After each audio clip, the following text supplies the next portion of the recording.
สบายดียินดีต้อนรับเข้าสู่ห้านพรเพนด้าเทปทู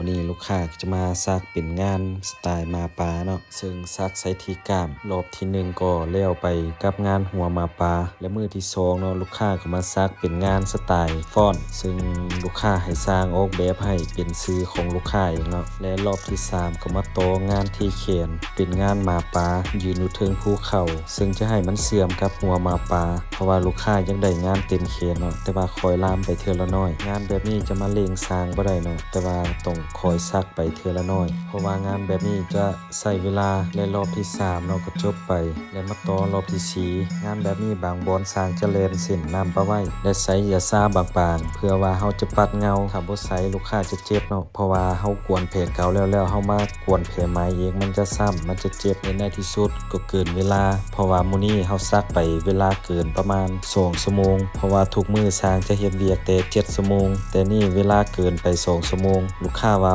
ขอพักก่อนรอบหน้าค่อยต่อใหม่อีกบอนอื่นนี่จะแล้วหมดแล้วยังแต่แถวโก่งขี้แห่เนาะและแถวหัวมาปลายังเป็นนางแก้วอยู่เพราะว่า